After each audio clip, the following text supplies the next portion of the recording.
Olá, muito bem-vindos e muito bem-vindas ao nosso episódio de Vida Sem Fronteiras. Seguimos com a nossa primeira temporada, com novos episódios todas as quinta-feiras. Não percam, trazendo histórias reais de pessoas que transformam caminhos, talentos e experiências em uma vida com mais propósito. Estamos novamente no Hotel Príncipe di Piemonte, em Torino, que nos acolheu com muito carinho e disponibilizou este espaço especial para a gravação da nossa primeira temporada. Localizado no coração de Torino, próximo à Via Roma e à Piazza San Carlo, o hotel traduz muito bem a elegância e a história.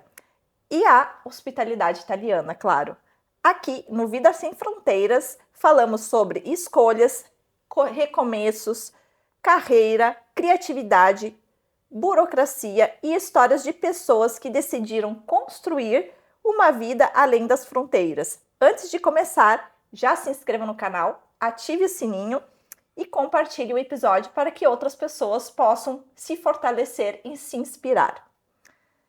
Hoje eu tenho com muita alegria aqui comigo uma convidada que transforma lugares, memórias e emoções em histórias. Hoje eu tenho com muita alegria aqui comigo uma convidada que transforma lugares, memórias e emoções em histórias. Ela encontra inspiração em viagens, em cidades românticas, em culturas diferentes e nos pequenos detalhes que tornam cada destino único. Paris, Istambul, Firenze, São Paulo e tantos outros cenários que serviram como pano de fundo para as narrativas, convidando o leitor a viajar sem sair do lugar. Mas sua trajetória vai além dos livros. Depois de anos atuando na área de comunicação, ela passou também a ajudar outras pessoas a estruturarem o sonho de escrever e publicar o primeiro livro. Formada em Relações Públicas, pós-graduada em Psicologia Positiva e Ciências de Bem-Estar, ela une escrita, processo criativo, autocuidado e conexão humana em sua atuação. É uma honra receber no Vida Sem Fronteiras Juliana Marinho. Muito bem-vinda! Obrigada! Que delícia estar aqui. Obrigada pelo convite. É uma honra estar aqui com você. Juliana, me conta um pouquinho assim, sobre essas suas histórias dos teus livros, né? Porque você viaja bastante. Cada livro que você escreve, você transporta aquela emoção que você viveu de outras pessoas também. Me conta um pouquinho dessa tua história de ter viajado tanto. Isso que é a intenção, né? A intenção é sempre convidar o leitor a viajar com os personagens. Então, assim, embora eu tenha estado nesses lugares que eu narro no livro, faço toda uma pesquisa por detrás, mas depois vem a parte da criação dos personagens, da história, sempre romanceado, né? E aí eu trago alguns pontos turísticos dentro do livro. A psicologia positiva me ajuda porque eu dou umas pinceladas ali na protagonista entrando na psicologia positiva, mas realmente as cidades escolhidas são lugares que eu já estive e que em algum momento eu falo, esse cenário merece ser escrito um romance, e aí tem a criação de cada um desses 6 livros.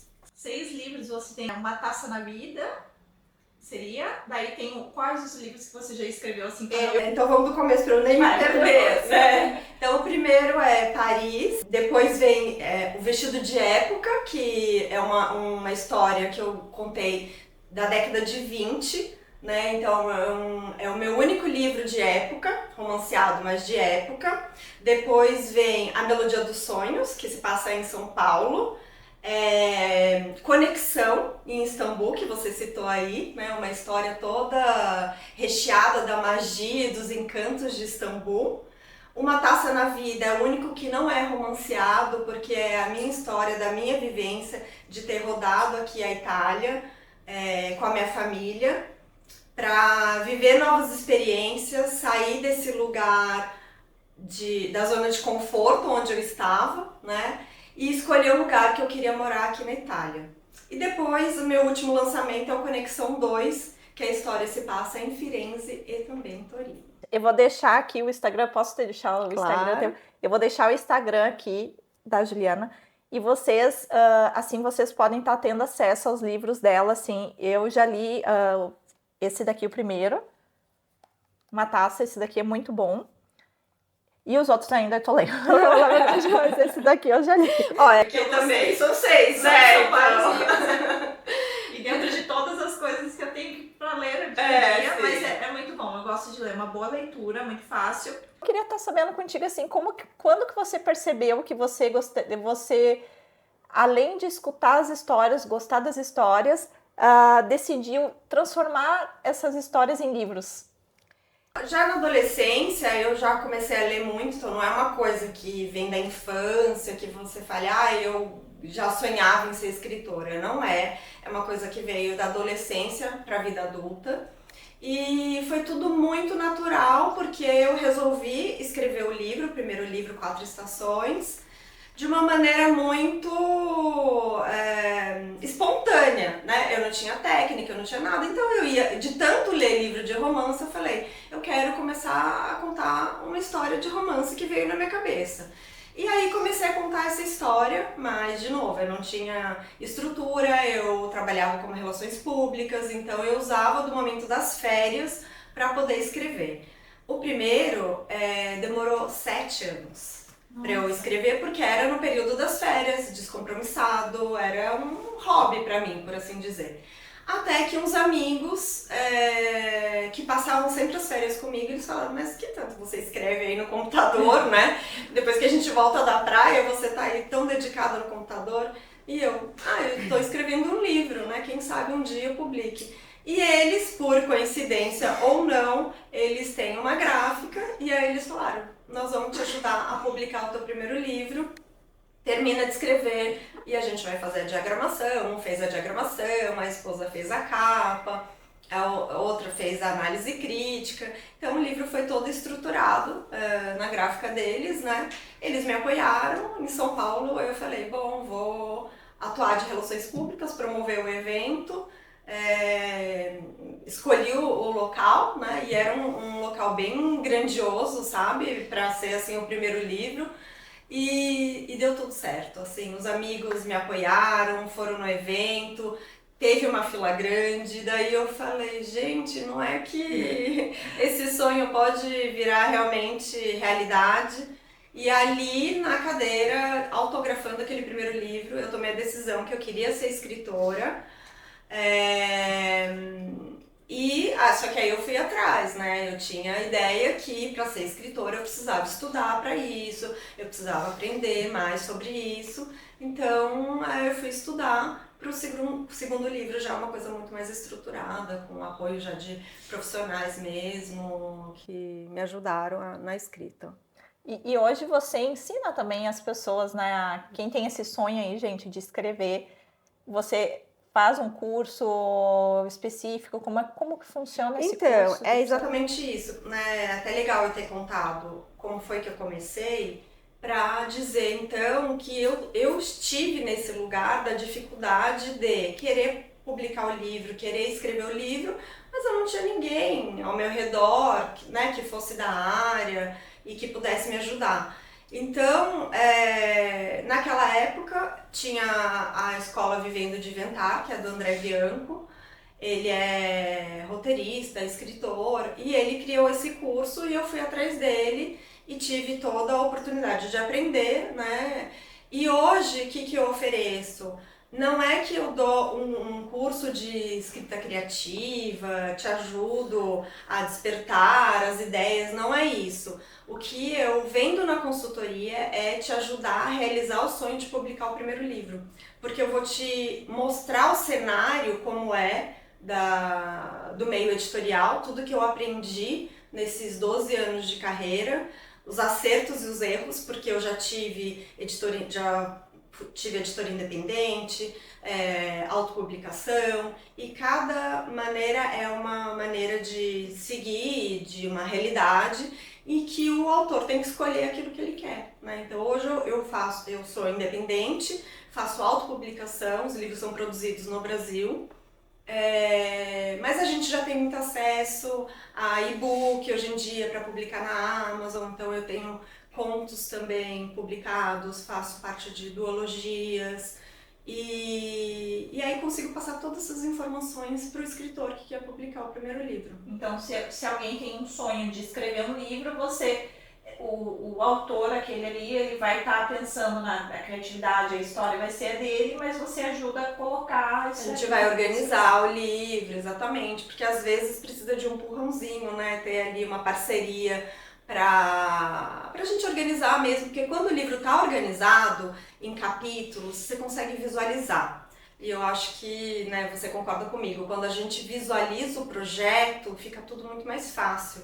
E aí a gente sai da história do bloqueio criativo, porque tá organizado ali, né? Você já tem a tua meta, o que você tem que escrever, como que o livro termina. E a consultoria não é só para quem quer escrever romance. Eu já atendi muitas outras pessoas que querem escrever a sua própria história, livros científicos, então eu posso ajudar em todas as áreas, porque o conteúdo vai mesmo com o autor, né? Então ele que vai ter a habilidade ali de trazer todo esse conteúdo para o livro. Mas é entender mesmo qual é o caminho da escrita até a publicação. Então eu posso acompanhar esse autor até a publicação, de direcionar ele para editoras, para ter o livro impresso. E você dá palestra também, né? Eu escutei uma das tuas palestras uma vez, uma pessoa perguntando, e eu gostaria de trazer essa pergunta aqui, porque eu acho que é importante conhecerem isso também. Você, quando escreve um livro, né? Você já tem nele, assim, começo, meio, fim? Já aconteceu de você escrever o fim antes do início? Como que funciona isso? Ou assim, não tem... Você não se coloca uma regra geral? Você já sabe toda a história? Como é que funciona? Eu acho que o trabalho maior vem na pesquisa e de realmente criar a história e fazer com que ela tenha sentido, com que ela cumpra todas as metas, com que ela pague a premissa que a gente fala, que é a mensagem que eu quero deixar para o leitor com aquele livro, né? Acho que essa é a parte mais difícil. Depois a gente vem trazendo aí em cada capítulo a história. Nem sempre é linear a minha escrita, porque acho que cada autor ali vai ter uma... Eu já li em livros autores que falam, não, eu sempre escrevo a história do começo ao fim numa sequência, né? Nem sempre eu faço isso, porque como eu já sei o final da história, vai depender muito da vibe, do humor daquele dia. Se eu já sei o final, eu vou, escrevo o final e depois eu volto pro meio e depois eu trabalho uma cena, né? O que eu cito nas palestras é do Vestido de Época. É um livro de época que me deu muito trabalho nas pesquisas e tem uma cena muito forte ali dentro, que era uma cena que me incomodava para escrever. Então eu demorei, eu pulava esse capítulo e esse episódio para eu não ter que lidar com a dor da protagonista, para eu não ter que lidar com aquela cena. Em algum momento eu falei, eu preciso sentar e escrever, né? Mas eu acho que também uma coisa que é legal deixar clara é que a história não fica engessada, né? Porque assim, eu demoro mais ou menos uns 9 meses para escrever o livro, aí até que depois vá diagramar, fazer toda a publicação é mais ou menos um ano. Né? Então, nesse tempo, você tem que também ter uma abertura de trazer novas coisas que vão surgir ali na história, para você trazer mais peso para a realidade do personagem, insights que você vai tendo ao longo da história. Mas a grande realidade é que a história ela já é feita desde o começo. E você usa pesquisas assim em livros, na internet, mas também entrevistas, né? Também entrevistas. Então tem todo esse trabalho para ir entrevistar as pessoas, tem todo esse trabalho e cuidado, né, para estar... Sim, porque o leitor não quer ser enganado, né? Como eu trato de países diversos, que a gente está lidando com culturas diversas, a gente está lidando com religião. Tô dizendo isso pelo Conexão, acho que foi um livro que eu tive bastante cuidado, Conexão 1, em Istambul, porque era fora de uma realidade minha, né? E eu tive lá em Istambul, eu tive a Cláudia, que é uma historiadora e ela é guia lá em Istambul, uma querida, fiz com ela, gostei muito. Ela me inspirou, porque ela é casada com um turco, E a minha protagonista, ela é brasileira, ela namora, porque a minha protagonista é muito jovem, ela namora com um turco.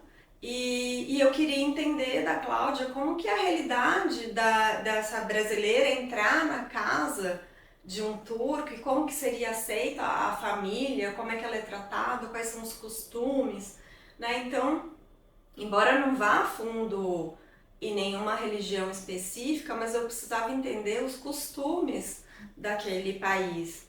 E fiquei muito feliz depois que o livro foi escrito e eu entreguei na mão da Cláudia, o quanto ela elogiou, dizendo, nossa, você lembrou de cada detalhe das coisas que eu te disse e tal, porque claro, né, foi feita a entrevista, isso foi gravado e tal, mas realmente eu fico tentando ao máximo ser fiel à realidade das informações, né? Então, o trabalho é baseado na verdade. O que você percebe assim que te desperta aquele interesse de escrever que uma história, aquela história eu posso estar desenvolvendo um livro? Eu acho que tem muito a ver com o que eu estou vivenciando algumas vezes, porque como eu falei, eu trago a psicologia positiva, então tem pontos que de repente eu estou estudando a melodia dos sonhos, por exemplo, foi um resultado da minha pós-graduação em psicologia positiva e ciência do bem-estar. Eu tinha que fazer um trabalho de conclusão de curso e o meu tema foi o poder da música no corpo, enquanto cura. Eu não queria falar só dos benefícios da música, mas a musicoterapia ajudando a curar doenças que no caso do meu TCC era depressão em mulheres e que aqui no Melodia dos Sonhos eu vou trazer uma outra realidade. Mas estava baseado nos meus estudos, então eu debrucei ali em pesquisas, tudo para fazer o trabalho da pós e achei muito interessante. Falei, posso ajudar pessoas a entender isso, né? A entender o poder da música, que é uma coisa muito simples. Eu passei por terapias de sound healing, e aí eu falei, vou colocar isso na minha protagonista, né? Então é uma história totalmente criada, não tem nada a ver com a minha realidade, mas eu vou trazer essa pesquisa e esse meu encanto, essa minha paixão pela música dentro da Melodia dos Sonhos. E a música, ela também estimula, né, emoções, assim como o livro também, né? Se você lê um livro que é thriller, que é pesado, você vai gerar uma certa emoção ali negativa dentro de você.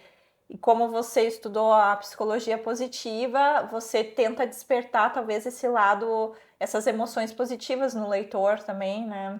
Com certeza. E também uma outra coisa a se levantar é que todos os livros são muito leves. Eu acho que o que eu quero promover para os meus leitores é leveza. Não é um livro que você vê que não são livros grossos. Eu acho que hoje em dia escrever um livro grosso, as pessoas não dão com tempo, todo mundo tem uma lista de livros que quer ler. Então são livros para descontrair, para as férias, né, que você pega, vai de trem de uma cidade para outra, você consegue ler no avião, final de semana. Eles dão feedback de 1 em 3, 4, 5 dias eu li seu livro, né? Porque realmente é uma leitura mais rápida que é para relaxar, para trazer o amor dentro do coração, quem não gosta de um romance, né? Mas tem sempre lições ali dentro, assim, né? Não é tão... Já teve algum livro que, não digo seu, assim, mas algum livro que tu começou a ler e depois, eu não quero mais, ou você se obriga ali de ler aquele livro mesmo não tendo gostado? Não ou leio. Você abandona? Não, eu abandono. Não tenho essa culpa. Não tenho, porque como eu tô falando, a nossa lista é grande, né? Eu gosto de ler livros de romance para o meu entretenimento. Eu gosto de ler eu gosto de estudar. Então hoje eu tô fazendo pós em neurociências, então eu tô lendo livros específicos em neurociências para poder aprimorar ali o conteúdo. Quem sabe para o próximo já vai ter ali conteúdos da neurociência nos meus livros. E eu gosto de ler em várias línguas para poder praticar, né? Aqui o italiano, eu acho uma delícia, acho que é uma forma de você aprimorar a língua, a leitura, pegar vocabulários e tudo mais. A gente, inclusive, lê no e-book, tem aquela opção, né, de você clicar ali já faz a tradução quando você está na dúvida da palavra para poder aprender. Então Hoje é muito, abandono hoje é o muito livro. fácil, né, Ju, ler também. Às vezes tem audiolivros que podem estar sendo colocados, dá para escutar, porque eu acredito que tem um aplicativo que dá para baixar o livro e parece que escuta. Agora eu não lembro o nome do aplicativo, mas eu acredito que tem um aplicativo que Tem baixa. sim, tem. eu ainda não fiz, uns projetos, porque são tantos, né, para poder Porque é realizar. cômodo. Eu, por exemplo, eu adoro assim no carro, tô viajando ali, eu vou pegar 1 hora de trânsito, Sim. 2 horas de viagem, coloco no Bluetooth, fico escutando, né? É muito bom. Ou às vezes assim, se consegue até, não é eu que faço na verdade, né? Mas fazer o scanner e daí nesse aplicativo tu joga aquele PDF ali e daí ele emite o som, daí você fica escutando, no caso no teu ainda que não tem um audiolivro, né? Sim, Se pode alguém ser uma aí tem opção. interesse de ler, né, e às vezes Sim. vai estar dirigindo, tá em movimento, tá numa academia, quer escutar, é uma boa alternativa também. Sim. Para ti foi muito difícil assumir a escrita? Como que foi pego pela tua família, ou para ti mesmo, né? Foi uma coisa difícil para você estar iniciando quando você descobriu ou não? Assim, foi uma coisa, eu tenho certeza que é isso e tudo bem. Eu acho que foi tranquilo no sentido que eu fiz eu dei essa mudança, fiz esse passo de maneira gradual, né? Então, assim, eu ainda estava trabalhando como relações públicas, atuando ativamente como relações públicas, e aí tentei a carreira de escritora, e aí foi dando certo, fui publicando fui publicando 2, então foi sutil. Aí vim aqui para Itália e falei, vou trabalhar com os meus livros, né? Só que hoje eu entendo que para que isso se ressalte mais ainda, tem a junção da Juliana Relações Públicas e da Juliana Escritora. Então eu acho que essa junção ela me ajuda muito, porque não é que eu só escrevo livro, eu gosto de reunir mulheres em eventos, em passar esse conteúdo, a gente fazer trocas, né, em receber trocas também das pessoas. Então, isso é o lado relações públicas que me ajuda, né? Essa desenvoltura toda dentro de relações públicas, porque eu acho que só escrever o livro ainda não é esse momento de eu ficar tão reclusa escrevendo, que aliás não existe essa realidade de ficar reclusa na montanha escrevendo um livro, né? Nos dias de hoje, não. Não, você super se relaciona, né? Faz palestras e acompanha mulheres também, né? E isso dali, essas trocas para você, por que são assim importantes? Tá fazendo essas reuniões com essas mulheres, tá palestrando e tá trazendo para ela, né? Delas um pouco da tua trajetória e do teu conhecimento também, né? Porque Sim. tem uma bagagem de conhecimento ali seja na escritura, mas também na psicologia, na comunicação. Então, isso dali eu vejo que você faz muito bem, com muita autoridade. E o que isso, por que essa troca para ti é tão importante assim? Porque eu também quero receber do outro, né? Então, assim, é o dar e o receber. Eu acho que a troca, ela fica justa, quando tem esse ciclo, né? Eu tô oferecendo para você, você tá oferecendo para mim. Então, quando a gente tem esse ciclo, se completa essa comunicação e essa missão. Porque se eu fico dentro do meu livro, dentro da minha criatividade, dentro das minhas ideias, sozinha, eu não tô atingindo a minha meta, né? Não tô atingindo o meu propósito. Acho que o propósito tá essa troca, essa conexão.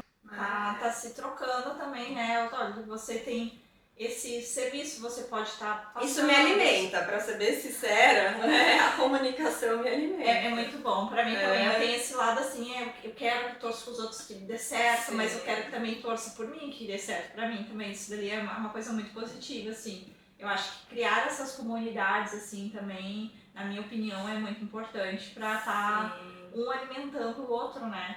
E é o que eu tô enxergando para agora, nesse momento aqui de Itália, já são 4 anos, né? Vou completar agora 4 anos. Eu tô com um evento bem legal com uma amiga minha, a Nicole, fotógrafa, e a gente está unindo a fotografia e a literatura. Mas acho que o propósito maior ali é a gente trazer um público que gosta da arte, que quer essa troca para falar da arte, do poder da arte nas nossas vidas, mas que também queira aumentar o teu ciclo de conexão. Então a gente tem percorrido aí algumas cidades da Itália. Começamos por Milão e a gente sentiu se aquilo realmente ia funcionar e funcionou. Então a gente foi para Firenze, foi para Pádua. Semana passada fizemos aqui em Turim, que foi, nossa, um sucesso. Tinha muita gente. Eu não esperava tanta gente e é nesse momento que a gente vai sentindo que faz sentido tudo isso que eu tô fazendo, tudo isso que eu tô falando, porque as pessoas apoiam. Depois o feedback que eu tenho recebido tem sido super positivo. Então a ideia é continuar agora no próximo semestre a percorrer algumas cidades, né, daqui da Itália, são tantas que eu ainda posso explorar, um público brasileiro, né, por enquanto, mas quem sabe a gente amplie e vá também para um público italiano, quem sabe a gente vá para países próximos daqui, porque não, tem tanta gente, tantos brasileiros em Portugal, Suíça, estamos perto da França, não sei, né, acho que o legal é dar abertura para que esse projeto cresça mais e mais. O projeto, então, o próximo passo da Juliana é, então, expandir para outros países, mentorar, palestrar. Exatamente. Porque daí sai da zona de conforto que eu tanto prego nas palestras, né? É engraçado que, assim, quando eu fui fazer a primeira palestra em Firenze, logo quando eu cheguei, que não era essa palestra de fotografia, era um outro evento da Confraria do Bem-Estar, que também é um evento que eu promovo aqui e no Brasil. Quando eu terminei a palestra, uma das pessoas que estavam assistindo, ela falou assim, nossa, como você é corajosa. E eu fiquei naquele lugar assim, como assim eu sou corajosa, né? Eu não me enxergava com essa coragem. Ela disse sim, porque eu tô aqui há 7 anos querendo fazer um evento, né? Gostaria muito. E você tá dizendo que você tá aqui há 8 meses e você já veio para Firenze, você mora em Turim, você já veio para Firenze reunir 15, 17 mulheres ali naquela proposta da confraria. E ela falou, isso requer coragem. Né? Então ela me alertou de uma coisa que eu não sabia, né? Que eu não estava querendo me assumir, mas que é verdade. A gente tem que ter uma coragem ali para se expor, para fazer toda essa mudança. Não estamos no nosso país. Olha, né? gente, então, ó, coragem. Coragem aqui foi a palavra-chave, né? Eu gostaria aqui de estar fazendo um bate-volta rapidinho contigo. Sim. Uma pergunta rápida e uma resposta curta. Tá. Uma cidade que inspira romance. Torino. Um livro que marcou a sua vida. Olha, essa pergunta não é a primeira vez que me fazem, é difícil eu fazer uma coisa rápida, mas assim, vou pensar da atualidade que eu trabalho bastante na minha consultoria, que é A Grande Magia, da Elizabeth Gilbert, que é a mesma que escreveu Comer, Rezar e Amar. É muito interessante como ela coloca esse processo criativo, então está muito dentro aqui da minha realidade, do meu trabalho. Um conselho para quem quer viver sem fronteiras, sem limites. Vai onde quiser. Tem que trabalhar essa resiliência. Eu acho que essa coragem, né, que a gente está falando, mas a resiliência, porque a gente não pode sair do lugar onde a gente está e querer enfrentar o novo se a gente não mudar a cabeça, a consciência, né? Uma coisa também que eu sempre falo tem a canoa, né? Quando você chega ali na bifurcação, você tem que colocar o pé em alguma, você não pode ficar com um em cada, né? Então você tem que tomar uma decisão e ter a resiliência ali para seguir essa sua decisão, porque viver sem fronteiras quer dizer, você vai em busca dessa aventura, desse entusiasmo, desse novo, mas você também está deixando para trás alguma coisa, com certeza. A gente está deixando no Brasil tantas coisas que a gente sente falta, né? Ó, Ju, muito obrigada, parabéns ali pela tua trajetória e muito obrigada pela tua presença. Foi uma alegria receber você aqui no Vida Sem Fronteiras.